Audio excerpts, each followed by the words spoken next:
Good morning everybody. आज हम assets and liabilities of banks यानी बैंकों की आस्तियां तथा देयताओं के बारे में चर्चा करेंगे।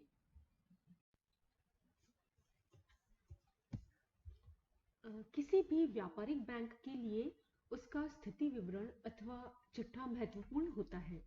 इसमें बैंक की वास्तविक आर्थिक स्थिति का अनुमान लगाया जा सकता है, क्योंकि इसमें बैंक की समस्त लेनदारी और देनदारी का विस्तृत विवरण होता है।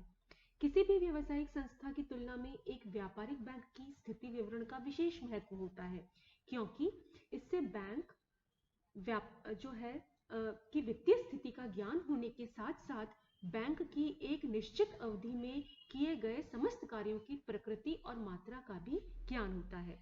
क्रोथर के अनुसार बैंक का संपूर्ण व्यवसाय उसके स्थिति विवरण में होता है। इसके अतिरिक्त स्थिति विवरण का यह गुण भी होता है कि उसे एक ही दृष्टि में देखने से वे अनुपात प्रकट हो जाते हैं जिन पर बैंक कार्य कर रहा होता है। भारत में वाणिज्यिक बैंक के स्थिति विवरण का रूप कानून द्वारा निश्चित होता है और प्रत्येक बैंक को एक निश्चित अवधि के बाद इसे प्रकाशित करना पड़ता है। स्थिति विवरण में दो कॉलम होते हैं। बाएं कॉलम में पूंजी तथा दायित्व और दाएं कॉलम में संपत्ति तथा स्वामित्व दिखाए जाते हैं। और देखिए, अभी मैंने आपको बताया कि जो बैंक का जो स्थिति विवरण है दो कॉलम होते हैं। एक में पूंजी और दायित्व होते हैं और दूसरे में संपत्ति और परिसंपत्तियां होती हैं। तो सबसे पहले इसको हम समझ लेते हैं। सबसे पहले पूंजी और दायित्व क्या क्या है किसी बैंक के। उसमें सबसे पहला मद है पूंजी। प्रत्येक बैंक कुछ पूंजी से आरंभ की जाती है जो कुछ अंशों में बटी रहती है। जनता द्वारा ये अंश खरीद लिए जाते हैं। बैंकों को अधिक से अधिक जितनी पूंजी निर्गमित करने का अधिकार होता है उसे अधिकृत पूंजी कहते हैं। भारत में अधिकृत पूंजी का अनिवार्यतः 50% भाग निर्गमित किया जाता है। इसे निर्गमित पूंजी कहते हैं। जनता द्वारा अच्छे बैंकों की प्राय समस्त निर्गमित पूंजी खरीद ली जाती है, लेकिन कभी-कभी कुछ पूंजी नहीं खरीदी जाती। ऐसी स्थिति में खरीदी गई पूंजी को प्रार्थित पूंजी कहते हैं। प्रार्थित पूंजी पर प्रायः प्रति अंश कुछ रकम नकद मांग ली जाती है। भारत में यह रकम अंश के पूरे मूल्य के 50% से कम नहीं हो सकती। इस प्रकार वास्तव में प्राप्त रकम को प्रदत्त पूंजी कहते हैं। फिर है पूंजी और दायित्वों का दूसरा भाग, कोष निधि। प्रत्येक बैंक अपने शुद्ध लाभ के एक भाग से विभिन्न प्रकार के कोष निर्मित करता है। इनमें एक कोष वैधानिक तथा कोष बैंक की आर्थिक दृढ़ता अथवा कर्मचारियों के हितों की रक्षा के लिए स्थापित किए जाते हैं। संकट काल में ही वैधानिक कोष का प्रयोग किया जाता है, लेकिन अन्य कोष बैंक के संचालकों की सलाह के अनुसार काम में लिए जाते हैं। फिर तीसरा है निक्षेप अथवा जमाएं। बैंकों के दायित्व में सबसे बड़ी मद जमा की होती है तथा उसमें चालू बचत तथा स्थायी जमाओं को सम्मिलित किया जाता है। जमा का एक बड़ा भाग ऋणों से उत्पन्न होता है, लेकिन कुछ जमा नकद से में भी प्राप्त होते हैं। फिर है देय विपत्र। इस मद में ऐसे बिलों को सम्मिलित किया जाता है जिनके भुगतान करने का दायित्व बैंकर पर होता है। इन बिलों की रकम ग्राहकों द्वारा बैंकों में जमा हो जाती है अथवा बैंक इन बिलों के माध्यम से ग्राहकों को ऋण देता है। फिर है संग्रह के लिए बिल। बैंक के ग्राहक समय समय पर ऐसे बिल जमा करते हैं जिनका भुगतान प्राप्त कर ग्राहकों के खाते में जमा करना होता है। ऐसे बिल बैंक की पूंजी तथा दायित्व में भी शामिल किए जाते हैं तथा संपत्ति में भी, क्योंकि एक और तो बैंक इन बिलों का लेनदार होता है और दूसरी ओर इनकी रकम वसूल कर ग्राहकों के खाते में जमा करनी होती है। फिर है ऋण। बैंक द्वारा साथी बैंकों तथा केंद्रीय बैंक से ऋण भी लिए जाते हैं। यह ऋण सदैव अल्पकालीन होते हैं और ग्राहकों की आवश्यकताओं की पूर्ति के लिए किए जाते हैं। फिर है अन्य दायित्व। कभी कभी बैंक अपने ग्राहकों की ओर से कुछ बिल स्वीकार कर लेते हैं। साधारणतया इन बिलों का बैंक को भुगतान करना पड़ता है। यह बिल भी बैंक के दायित्व तथा संपत्ति दोनों ओर बताए जाते हैं, क्योंकि इन बिलों का भुगतान करने का दायित्व बैंकों पर होता है, लेकिन इसकी रकम ग्राहक से वसूल करनी होती है। फिर है लाभ। बैंकों को जितना शुद्ध लाभ प्राप्त होता है वह साधारणतया दायित्व की ओर दिखाया जाता है, इसमें लाभांश की राशि निकाल दी जाती है। अब हम देखते हैं बैंकों की संपत्तियां। अब देखिए बैंकों की संपत्तियों में जो मदे शामिल है, सबसे पहला है उसमें नकद कोष। ग्राहकों की दैनिक आवश्यकताओं को पूरा करने के लिए बैंक अपने दायित्वों का एक निश्चित भाग नकद के रूप में रखते हैं। इसके अलावा कुछ कोष केंद्रीय बैंक में रखे जाते हैं।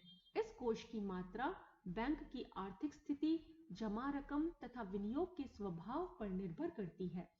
ऋण तथा अग्रिम, ये भी संपत्तियों का भाग है। व्यापारिक बैंकों द्वारा जो रकम साख, अधिविकर्ष, व्यापारिक बिल तथा ऋणों के रूप में दी जाती है, उनका विस्तृत ब्यौरा इस मद में दिखाया जाता है।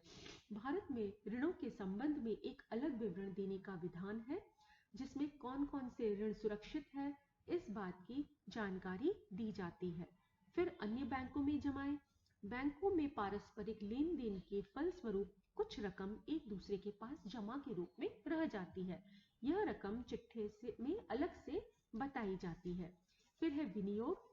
इस मद में बैंक द्वारा विभिन्न प्रकार की प्रतिभूतियों में लगाई गई रकमों का ब्यौरा अलग अलग दिया जाता है। इन सब प्रतिभूतियों के बाजार मूल्य तथा लिखित मूल्य का भी ब्यौरा दिया जाता है। फिर है याचना राशि। बैंक कुछ रकम अत्यंत अल्पकाल, 1, 2 अथवा कुछ दिनों के लिए अथवा इस शर्त पर देता है कि वह चाहे जब वापस मंगाई जा सकती है। इस प्रकार का उधार भारत के बैंक प्रायः एक दूसरे को ही देते हैं। पश्चिम देशों में ऐसे उधार सट्टे वाले व्यापारियों को भी दिए जाते हैं। फिर है प्राप्य पत्र। यह बिल ग्राहकों से प्राप्त होते हैं। इनकी रकम प्राप्त कर ग्राहकों के खाते में जमा करनी होती है, इसलिए स्थिति विवरण में यह मद दायित्वों और संपत्तियों दोनों ओर दिखाई जाते हैं। फिर है स्वीकृत बिल। यह बिल बैंक अपने ग्राहकों की ओर से स्वीकार करता है, इसलिए उनका भुगतान करने का दायित्व बैंकों पर होता है। इसलिए यह बैंक के दायित्व होते हैं, लेकिन इनकी रकम ग्राहकों से वसूल करनी होती है, अतः यह बैंक की संपत्तियां भी है, इसलिए यह मद आंकड़ों के दोनों ओर लिखी जाती है। फिर है अचल संपत्ति, इमूवेबल प्रॉपर्टी। बैंकों को अपने भवन, फर्नीचर, पुस्तक आदि भी बैंक की संपत्ति के महत्वपूर्ण अंग होते हैं। इन परिसंपत्तियों के प्रारंभिक मूल्यों में से इनका वार्षिक अपकर्ष निकाल दिया जाता है। फिर बैंक का स्थिति विवरण या आंकड़ा बैंक की वास्तविक स्थिति का प्रतिबिंब प्रस्तुत करता है। इससे बैंक की वर्तमान स्थिति का संपूर्ण ज्ञान हो सकता है और इसकी गत वर्ष की तुलना करने से बैंकों की प्रगति तथा विकास का अनुमान लगाया जा सकता है। प्रायः समाचार पत्रों में बैंक को महत्वपूर्ण आंकड़े प्रकाशित किए जाते हैं, जिससे जनता को उनकी प्रगति का ज्ञान हो सके। बैंक अपनी शाखा के भवन में भी स्थिति विवरण की एक छपी हुई प्रति लगाते हैं, जो ग्राहकों को बैंक की स्थिति की जानकारी प्रदान करती है। फिर अब देखिए स्थिति विवरण के अध्ययन से लाभ या महत्व क्या है, हम क्यों स्थिति विवरण का अध्ययन करते हैं। तो देखिए सबसे पहला तो लाभ यह है कि जनता के विश्वास का यह आधार है। बैंक की स्थिति विवरण जनता का एक तरह से बैंकों में विश्वास बढ़ाता है। बैंकों की जमाएं, आरक्षित कोष, लाभ में निरंतर वृद्धि जो है वो एक तरह से लोगों का उससे जो है भरोसा बढ़ता है। फिर बैंकों की वर्तमान आर्थिक दशा का ज्ञान होता है। फिर यदि किसी बैंक के ऋण, विनियोग और जमा राशियों में निरंतर वृद्धि हो रही है, तो ये कह सकते हैं कि बैंकों की स्थिति सुदृढ़ हो रही है। फिर सुरक्षा, तरलता और विनियोग नीति की सुदृढ़ता का ज्ञान भी इससे होता है। फिर विभिन्न वर्षों की स्थिति विवरण का तुलनात्मक अध्ययन कर बैंक की आर्थिक प्रगति का हम अनुमान लगा सकते हैं। यदि बैंक का संचित कोष बढ़ रहा है, तो यह अनुमान लगाया जा सकता है कि इसके कार्य में प्रगति हो रही है। इसी तरह यदि बैंक के लाभांश घट रहे हैं, तो यह अनुमान लगा सकते हैं कि बैंक की स्थिति खराब हो रही है। फिर सभी व्यक्तियों को उनके हितों के बारे में सूचना भी मिलती है स्थिति विवरण से। बैंक और सभी जैसे पत्रकार हैं, अंशधारी है, जमाकर्ता है, लेनदार है, देनदार है, कर्मचारियां हैं, सभी को उनके हितों के बारे में सूचना मिलती है। और हम 2 या अधिक बैंकों के आर्थिक दशा की तुलना भी हम इससे कर सकते हैं। तो ये सारे हैं बैंक के स्थिति विवरण के अध्ययन से लाभ या